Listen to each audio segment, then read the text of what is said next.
Haleluya, puji nama Tuhan, shalom, Shalom. Bapak Ibu Saudara yang Shalom. dikasihi Tuhan. Selamat pagi, saya percaya hari ini kita semua diberkati Tuhan. Di hari yang baru ini kita rindu mencari Tuhan, sebab Dia saja yang kita perlukan dalam hidup kita. Baiklah, kita akan mulai ibadah kita dan kita satukan hati kita berdoa. Terima kasih Tuhan Yesus, kami mengucap syukur pada hari yang indah ini. Kami percaya Tuhan rindu memberkati kami. Tuhan rindu bersekutu dengan kami. Tuhan rindu memberkati kami, memulihkan kami, menyegarkan kembali jiwa kami di pagi hari yang indah ini Tuhan. Tuhan Yesus yang baik, kami rindu Engkau hadir di tengah-tengah kami. Kami rindu Tuhan, Engkau bertahta dalam kehidupan kami. Pada pagi ini kami mau memuji dan memuliakan Engkau Tuhan dan mendengarkan firman-Mu. Biarlah Tuhan sendiri hadir mengurapi setiap kami, memampukan setiap kami Tuhan untuk dengar-dengaran akan Engkau. Memampukan setiap kami Tuhan untuk menjadi pelaku firman Tuhan. Ini kami Tuhan, hidup kami bagi Tuhan. Di dalam nama Tuhan Yesus, Allah yang kami sembah, kami muliakan kekal selama-lamanya. Haleluya, amin. Haleluya. Terima kasih Tuhan. Ini kami anak-anak-Mu Tuhan, urapi kami lebih lagi agar kami boleh menjadi anak-anak-Mu yang setia kepadamu. Kubawa hidupku sekarang ke tempat kudus-Mu Tuhan. Kubawa hidupku sekarang ke tempat kudus-Mu Tuhan. Di mezbah-Mu ku serahkan seluruh hidupku.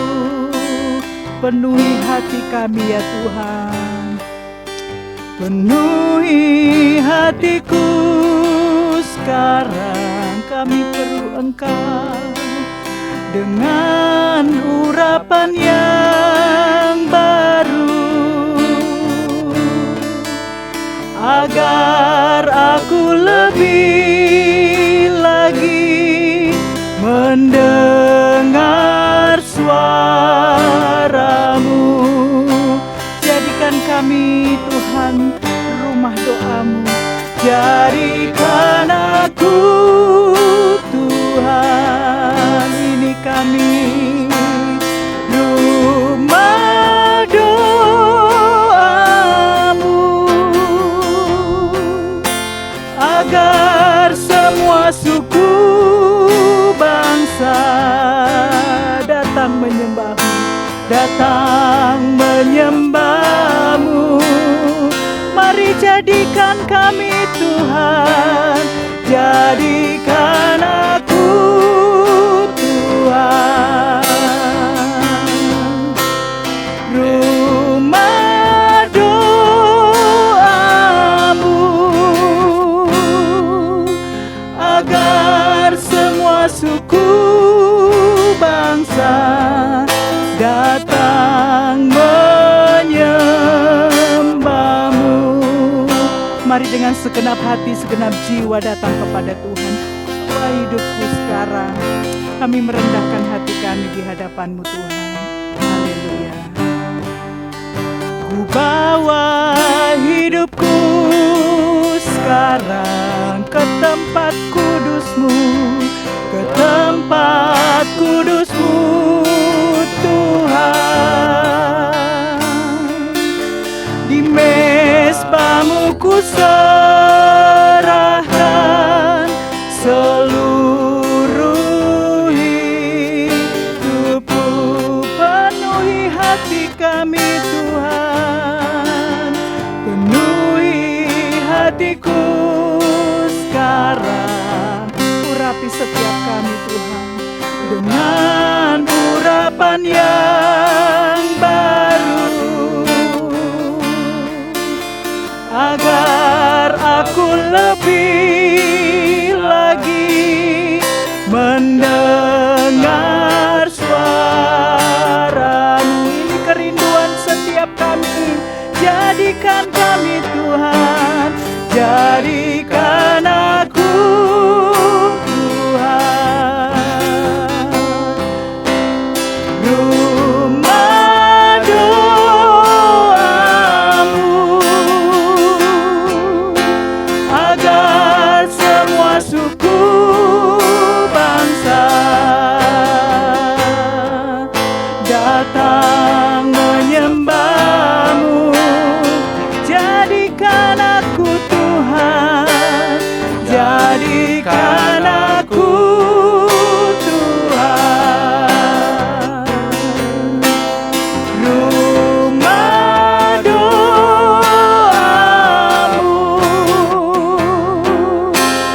agar semua suku bangsa datang menyembah, agar semua keluargaku datang menyembahmu. Katakan, agar semua keluargaku datang menyembah. Katakan, agar semua suku bangsa datang menyembahmu.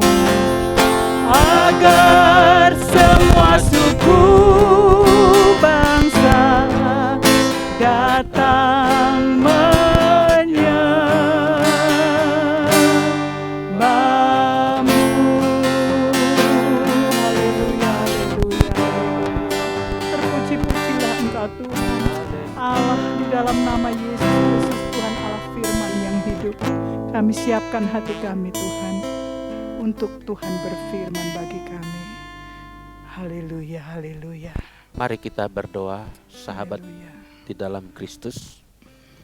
Bapa Surgawi, pagi ini kami rindu mengecap kebaikan-Mu, mendengar dan memahami firman-Mu yang menjadi suluh bagi perjalanan hidup kami, menjadi kekuatan bagi kami menjalani hari-hari kami, menjadi berkat bagi kami, kemudian juga menjadi berkat bagi banyak orang. Berbicaralah kepada kami Tuhan, kami siap mendengarkan-Mu. Dalam nama Yesus kami berdoa, sama-sama kita katakan, amin. Puji Tuhan saudaraku, selamat pagi dan salam. Dan ini khusus sudah memasuki bulan Desember, jadi renungan ini saya akan mengajak kita menggumuli satu teks di kitab Yesaya yang berkaitan dengan kelak Yesus akan lahir dan akan melakukan pembebasan. Untuk itu kita buka Alkitab kita dari Yesaya pasal 61. Kita baca ayat 1 sampai ayat yang ketiga terlebih dahulu. Demikian Yesaya 61 ayat 1 sampai 3. Roh Tuhan Allah ada padaku, oleh karena Tuhan telah mengurapi aku. Ia telah mengutus aku untuk menyampaikan kabar baik kepada orang-orang sengsara dan merawat orang-orang yang remuk hati, untuk memberitakan pembebasan kepada orang-orang tawanan dan kepada orang-orang yang terkurung kelepasan dari penjara, untuk memberitakan tahun rahmat Tuhan, atau sering disebut tahun Yobel, dari hari pembalasan Allah kita, untuk menghibur semua orang berkabung, untuk mengaruniakan kepada mereka perhiasan kepala ganti abu, minyak untuk pesta ganti kain kabung, nyanyian puji-pujian ganti semangat yang pudar, supaya orang menyebutkan mereka pohon terbantin kebenaran, tanaman Tuhan untuk memperlihatkan keagungannya. Sampai di sana bacaan kita dulu. Haleluya. Saudaraku, Yesaya adalah seorang nabi besar. Dia boleh dibilang adalah seorang nabi yang mempunyai visi atau penyingkapan yang paling jelas mengenai Mesias yang akan datang ke dunia ini. Ya, dia bisa diurut secara progresif sebetulnya. Berita dia itu berkaitan dengan berita yang telah dibuat oleh Musa dalam tulisan di kitab-kitab Kejadian, Keluaran, Imamat, Bilangan, dan Ulangan. Nah, kalau Musa itu boleh dikatakan menerima visi pembebasan bagi umat Israel dari tanah perbudakan Mesir, sedangkan Yesaya ini menerima visi tentang pembebasan umat itu yang sedang terbuang di Babel dan kemudian di Persia. Kenapa Babel dan Persia? Karena sebetulnya mereka pertama-tama terbuang ke negara Babel, negerinya Nebukadnezar. Kalau sekarang itu kurang lebih geografinya itu ada di wilayah negara Irak modern ini. Tetapi kemudian pada masa itu, beberapa tahun setelah mereka terbuang di Babel, Babel ini rupa-rupanya ditaklukkan oleh media Persia atau sering disebut negara Persia. Sehingga kemudian mereka yang berada di dalam jajahan daripada Babel itu otomatis berganti tuan, berganti majikan, berganti penguasa, yaitu Persia. Itulah sebabnya saya katakan tadi, Yesaya ini menerima visi pembebasan dari Babel dan Persia. Sedangkan Musa tadi pembebasan dari tanah Mesir. Jalan ceritanya ada kemiripan, tapi yang perlu kita lihat bukan hanya kemiripan, tapi keberlanjutan cerita atau narasi tentang pembebasan Allah yang nanti mengerucut dan berklimaks pada kedatangan Mesias. Mesias bahasa Ibrani dan bahasa Yunaninya Kristos, yang bahasa Indonesia Kristus, jadi Mesias sama dengan Kristus. Nah, akan kelak datang Mesias atau Kristus yang membebaskan manusia bukan lagi sekedar dari Mesir, dari Babel, tapi dari perbudakan dunia ini, perbudakan dosa ini. Jadi saudaraku yang dikasihi Tuhan, maka tulisan daripada Nabi Yesaya tadi dibaca oleh Tuhan Yesus dalam suatu pertemuan di sinagoge di Nazaret. Mari kita buka Lukas pasal 4 supaya kita lihat keterkaitan atau semacam lompatan progresif dari pembebasan dari Mesir kepada pembebasan daripada Babel Persia dan pembebasan dari penaklukan atas dosa setiap orang, saudaraku. Lukas pasal 4 mulai ayat 16 saya bacakan. Yesus datang ke Nazaret tempat ia dibesarkan, dan menurut kebiasaannya pada hari Sabat ia masuk ke rumah ibadat, lalu berdiri hendak membaca dari Alkitab. Waktu itu Alkitab baru sampai pada Perjanjian Lama, saudaraku. Tentu Perjanjian Baru belum ada. Ayat 17. Kepadanya diberikan kitab Nabi Yesaya, dan setelah dibukanya ia menemukan nas di mana ada tertulis, Roh Tuhan ada padaku, oleh sebab ia telah mengurapi aku untuk menyampaikan kabar baik kepada orang-orang miskin, dan ia telah mengutus aku untuk memberitakan pembebasan kepada orang-orang tawanan dan penglihatan bagi orang-orang buta, untuk membebaskan orang-orang yang tertindas, untuk memberitakan tahun rahmat Tuhan telah datang.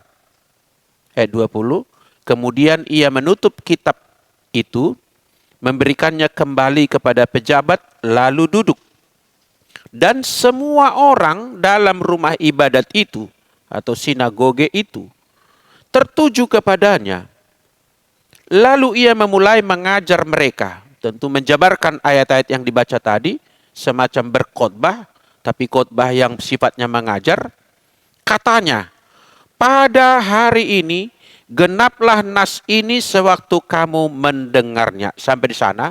Jadi apa artinya ayat yang dikatakan di situ? Pada hari ini genaplah nas ini sewaktu kamu mendengarnya.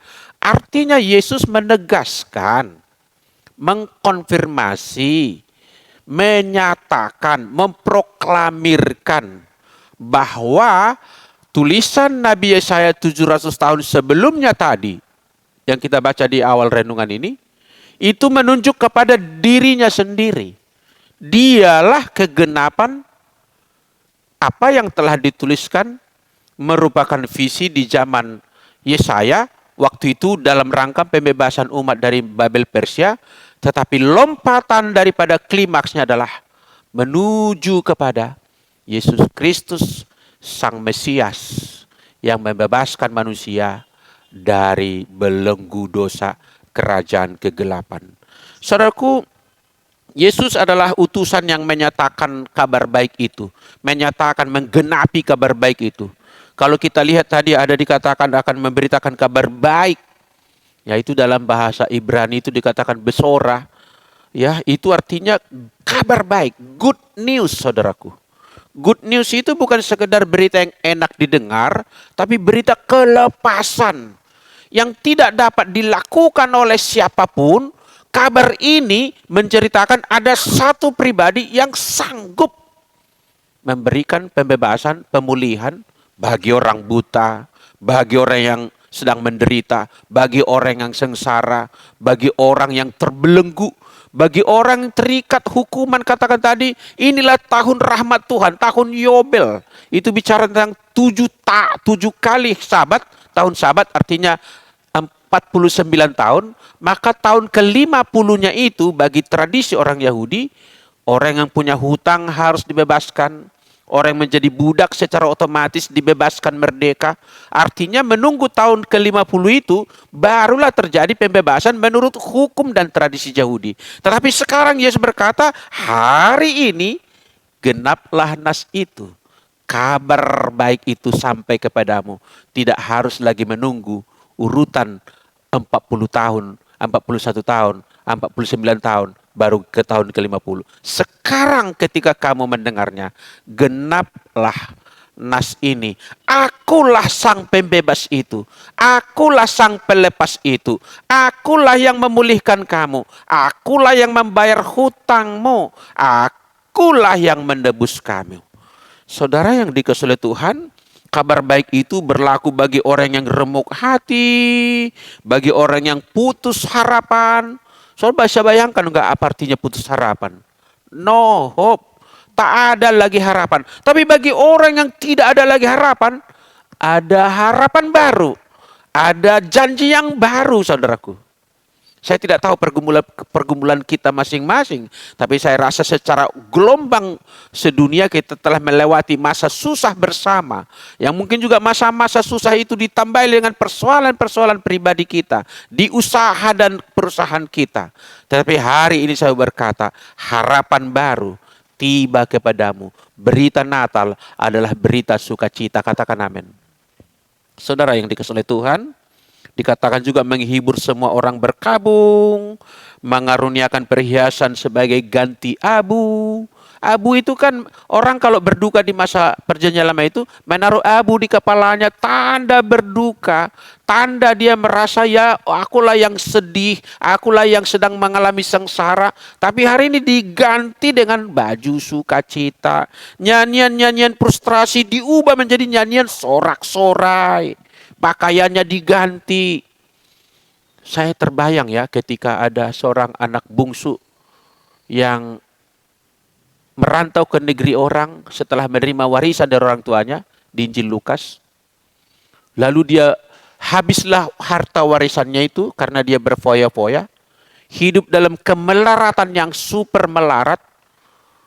Untuk sekian waktu dia mengalami hal-hal yang paling menderita sampai dia makan ampas makanan ternak babi pun tidak boleh oleh majikannya itu. Lalu dia berpikir pulang ke negerinya.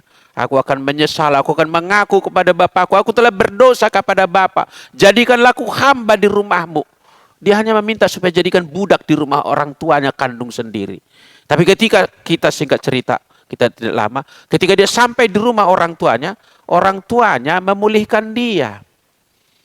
Menyuruh dia dibersihkan, mandi, pakai baju jubah baru, jubah pangeran, diberikan mahkota, lalu juga diberikan cincin, diberikan tanda kehormatan, lalu diadakan pesta untuk memulihkan anaknya yang dianggap dulu hilang, sekarang aku dapat kembali.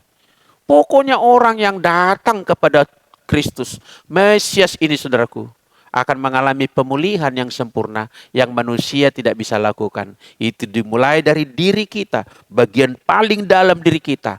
Memang tidak secepat kilat saudaraku, orang miskin langsung menjadi kaya, orang rendah langsung menjadi kasta tinggi, tidak. Tapi proses, by proses gitu, dimulai dari status saya sebagai anak yang telah ditebus.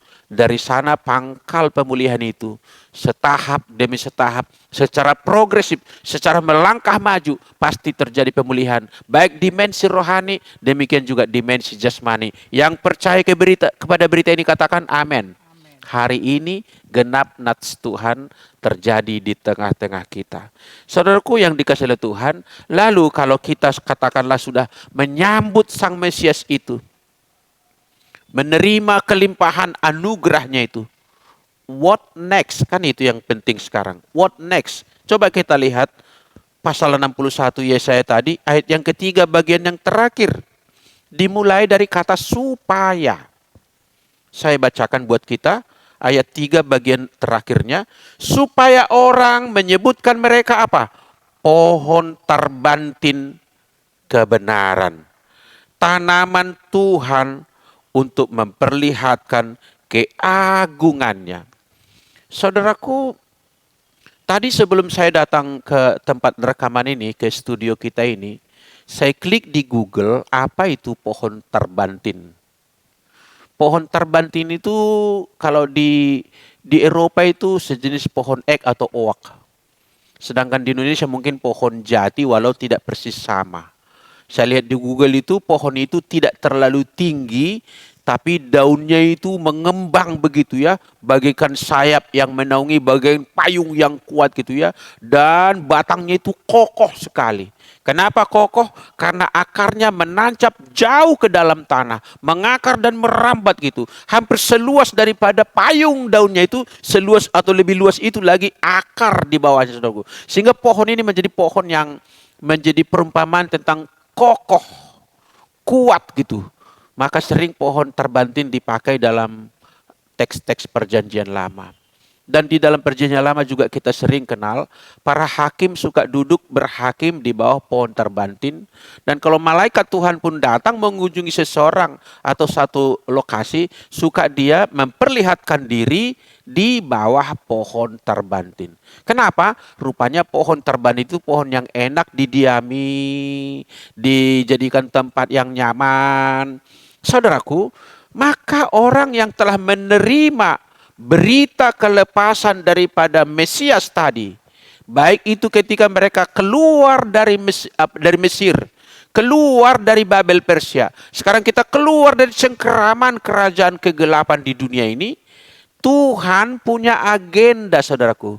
Bukan sekedar dilepaskan lalu sampai di situ, tidak. Kita akan dijadikan pohon terbantin kebenaran. Dan ini sesuatu yang luar biasa, saudaraku. Bukan saja kita dipulihkan, diselamatkan, tetapi didandani menjadi pangeran-pangeran Allah, bagaikan bintang-bintang Allah yang bersinar di dunia ini. Katakan amin. Orang yang menerima Kristus akan dipulihkan Tuhan, didandani, diperlengkapi dengan kuasa Allah. Bahkan seperti ayat ini berkata, Yesaya berkata, roh Tuhan Allah ada padaku. Itu yang membuat kita menjadi pohon terbantin yang kuat. Orang lemah dapat berbicara kepada kita dan menerima transfer kekuatan dari kita. Janganlah kita menjadi pohon yang lunglai. Ketika orang mulai datang mau bersandar kepada kita, curhat kepada kita, kita lebih lunglai lagi dari dia. Itu bukan program Allah. Program Sang Mesias bagi kita, supaya setiap yang percaya kepadanya disebut anak-anak kerajaan Allah, bintang-bintang yang bersinar di dunia ini. Mereka di sini dikata oleh saya bagaikan pohon terbantin kebenaran. Saudaraku yang dikasihi oleh Tuhan, ketika Mesias datang, maka kita harus tahu pemerintahannya ditegakkan. Pemerintahannya itu apa? Terdiri dari anggota organon daripada kerajaan. Dan gereja adalah kerajaan Allah yang terlihat di dunia ini. Tapi sebetulnya kerajaan Allah itulah kerajaan yang kekal. Tapi melalui kita memerintah di dunia ini. Memerintah bukan berarti kita akan mengkudeta pemerintahan kerajaan atau republik yang ada, bukan. Tapi kita bersinar, menyinari. Sama seperti daripada Yesaya punya berita dikatakan, kita itu akan dipakai Tuhan untuk menyampaikan kabar baik kepada orang sengsara. Untuk merawat orang yang remuk hati, untuk memberitakan pembebasan kepada para tawanan, untuk memberikan berita keluputan kepada yang sedang terkurung dalam penjara, untuk memberitakan tahun rahmat Tuhan, untuk mengaruniakan perhiasan kepala ganti abu, untuk memberikan kepada orang transfer impartasi kuasa Allah, sehingga minyak untuk pesta ganti kain kabung, nyanyian sukacita jadi menggantikan nyanyian yang katakanlah memble-memble begitu ya. Yang mellow gitu ya, lagi yang sedih-sedih gitu. Dirubah, saudaraku. Dari apa itu? Dari kita. Orang melihat kita, berarti kita menginspirasi hidup orang. Kita dipakai Tuhan, menjadi perpanjangan tangan Tuhan menolong orang. Mata Tuhan melihat pergumulan sekitar. Kaki Tuhan itu melangkah kemana Tuhan mau. Melalui kita, dia akan memulihkan banyak orang. maka itu disebut kita dijadikan seperti pohon terbantin. Kita lihat beberapa ayat saja, tidak dibaca lengkap.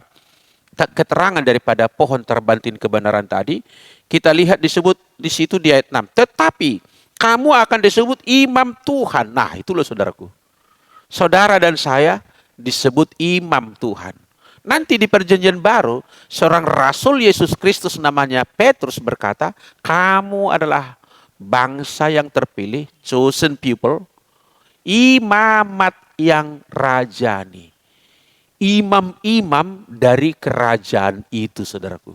Itu menunjuk siapa? Saudara dan saya. Dua orang menyaksikannya yang saya ingat hari ini. Yesaya menyaksikannya, Rasul Petrus menyaksikannya. Tidak dapat disangsikan lagi, sebab satu perkara dinyatakan sah jika ada setidaknya 2-3 orang saksi. Saudaraku yang dikasihi oleh Tuhan, maka penting kita sadari diri kita sebagai orang yang telah menerima kasih karunia dari Tuhan. Janganlah kita merasa kita menjadi lemah. Tidak, kita pohon terbantin yang kuat. Kita imam kerajaan Allah. Sedikit lagi coba kita lihat ayat 9. Keturunanmu akan terkenal di antara bangsa-bangsa. Wow, harusnya kita bersyukur ini. Keturunan kita dikatakan akan terkenal. Dikenal orang dari apanya? Segi baiknya tentunya. Janganlah pula kita terkenal karena keonaran, diviralkan orang karena keburukan atau kejelekan. Janganlah ya. Ya, kita sudah cukup banyak dibombardir berita-berita yang miring, berita-berita yang negatif soal kekristenan. Kita mulai bangkit di momen Natal ini, saudaraku. Orang Kristen harus bersinar, menyinari dunia yang gelap ini. Menginspirasi dunia supaya mereka mengetahui bahwa kerajaan Allah tiba juga bagi setiap orang. Katakan amin, saudaraku. Sedikit lagi, ayat 9. Dan anak cucumu di tengah-tengah suku-suku bangsa.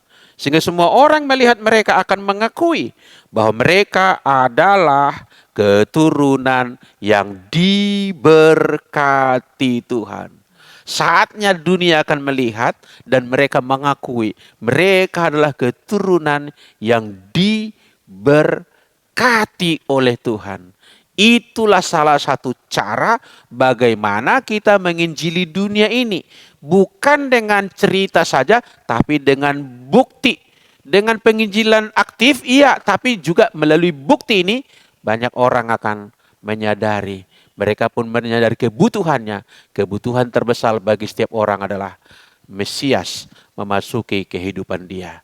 Tuhan memberkati kita. Semoga kita menghangatkan suasana awal bulan Desember dengan tema-tema yang berhubungan dengan peristiwa-peristiwa Natal. Yesus Kristus anak Allah yang hidup menjadi manusia melalui kelahiran dari Ibu Maria anak darah itu. Tuhan memberkati kita. Selamat menggumulkan bulan Desember sebagai bulan sukacita, bulan damai sejahtera, dan berkat-berkatnya turun atas kita semua. Amin. Mari kita berdoa. Terima kasih Tuhan untuk kebenaran-Mu boleh kami terima di pagi hari ini. Mengawali tema renungan kami di sepanjang bulan Desember ini. Tuhan, kami mau berkata, Roh Tuhan Allah ada pada kami. Itulah sebabnya kami dijadikan sebagai pohon terbantin kebenaran. Imamat bagi kerajaan Allah di dunia ini. Engkau mempunyai sasaran yang tinggi itu atas diri setiap kami. Dan itu semua dimulai karena Roh Tuhan ada pada kami.